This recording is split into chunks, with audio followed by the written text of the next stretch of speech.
السلام علیکم۔ آج کا ٹاپک ہمارا شیخ احمد سرہندی، ان کی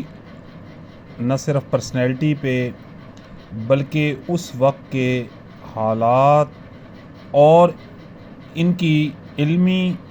شخصیت کا اس پہ اثرات کا ہم ذکر کریں گے۔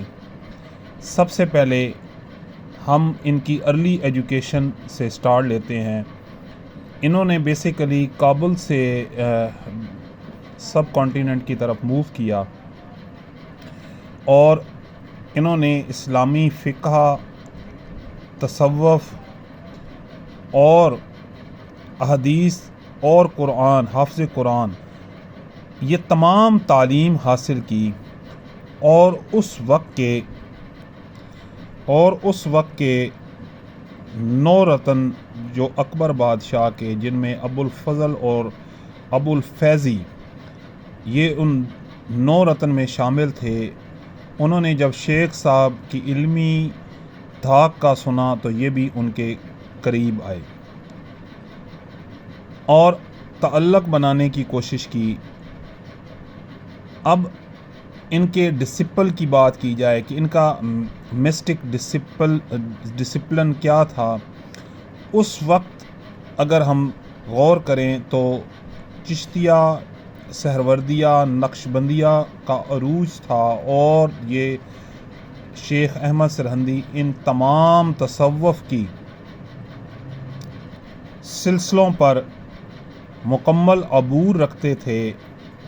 اور مکمل طور پر سمجھتے تھے۔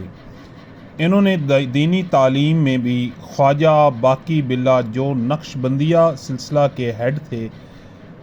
ان کے بڑے قریب رہے، بلکہ اس حد تک کہ حضرت خواجہ باقی باللہ نے حضرت شیخ احمد سرہندی کے بارے میں یہ کہا کہ یہ انتہائی قابل اور مذہبی لحاظ سے انتہائی بہترین شخص ہے۔ شیخ احمد سرہندی نے اس وقت تصوف کے اندر 2 کنسیپٹ، وحدت الشہود اور وحدت الوجود کے اوپر بھی اپنے رائے کا اظہار کیا کہ وحدت الشہود جو ہے،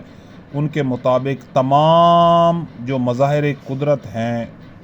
ان کے اندر اللہ کا وجود ہے، لیکن انہوں نے وحدت الوجود کے ذریعے اس کنسیپٹ میں بہتری لانے کی کوشش کی۔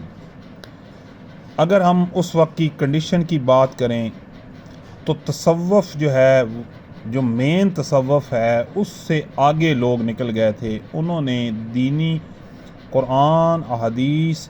اور سنت کی اتباع کو پیچھے کرتے ہوئے تصوف کے نعرے کے ساتھ وہ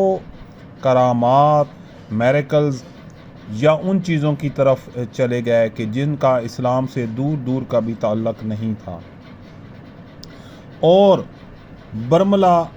ڈینائنگ دا کمانڈنٹس آف شریعت کا انکار کرنے لگے، میوزک اور محفل سرور کا حصہ بنے، اور دین اسلام جو ہے اس وقت یعنی کہ اکبر بادشاہ کے دور میں صرف اور صرف جورسپروڈنس یا پھر جورسٹک ویو آف اسلام رہ گیا، باقی جو ہماری زندگیوں کے اوپر اسلام کی جو امپلیمنٹیشن یا عمل درآمد ہے وہ ختم ہو گیا، اور مسلمان چھوٹے چھوٹے پیٹی ایشوز کے اوپر ایک دوسرے کے ساتھ بحث کرنے لگے کہ درود پاک اذان سے پہلے ہونا چاہیے یا نہیں ہونا چاہیے، یا اذان کے بعد ہونا چاہیے یا بالکل نہیں ہونا چاہیے، اور یہ چھوٹی چھوٹے پیٹی ایشوز جو ہیں یہ بہت زیادہ طول پکڑ جاتے تھے اور لڑائی جھگڑے تک بات آ جاتی تھی۔ اس وقت مخدوم الملک نامی ایک شخص نے، جو ایک دینی شخصیت سمجھے جاتے تھے، انہوں نے لوگوں میں اس طرح کی بات ڈیولپ کی کہ آپ زکوٰۃ سے مختلف طریقہ کار جو انہیں وضع کیے کہ آپ اس طریقے سے زکوٰۃ اور عشر سے بچ سکتے ہیں، اور اس حد تک چلا گیا کہ اس نے حج تک کو بھی غیر ضروری رکن قرار دیا۔ تو آپ ادھر سے اندازہ لگا سکتے ہیں کہ کس حد تک جو ہے اس وقت کا معاشرہ ڈیمیج تھا۔ اور تو اور اکبر بادشاہ نے بھی یونائٹڈ سوشل آرڈر کہ جب اکبر بادشاہ منظر عام پر آیا، حکومت کے عنان کو سنبھالا، تو اس نے دیکھا کہ لوگ تفریق کا شکار ہیں، اور اس نے دین اسلام کے پردے کے پیچھے یہ نعرہ لگایا کہ میں 1000 سال مکمل ہو چکے ہیں، اور اس لیے اب چیزوں میں بہتری جو ہے ایرانین کنسیپٹ کہ اب بہتری کی ریکوائرمنٹ ہے، لہٰذا وہ میں بہتری لا رہا ہوں۔ اس نے اپنے حکومت کو مضبوط کرنے کے لیے مختلف قسم کے اور اپنی حکومت کو مضبوط کرنے کے لیے چند ایک یونیفائیڈ اپروچ کو سامنے رکھتے ہوئے اقدامات کیے کہ ہندوؤں کے ساتھ شادی کر لینی چاہیے، بلکہ ان کے خاطر مساجد کو گرا کر ہندو مندرز اور گائے کی قربانی تک کو ممانعت قرار دیا گیا، کیونکہ وہ یہ سمجھتا تھا کہ یہ بہت بڑی تعداد میں ہیں، کیوں نہ میں اپنی حکومت کرنے کے لیے ان کو خوش رکھوں۔ ہم کہہ سکتے ہیں کہ اکبر بادشاہ کے دور میں اسلام انڈر گریٹ ڈسٹریس تھا، اور حکمران بھی حتیٰ کہ سجدہ تعظیمی، اور اس حد تک کہ اکبر بادشاہ نے جمعے کے خطبات میں بھی اپنے آپ کو خلیفۃ المسلمین کہلوانا شروع کر دیا،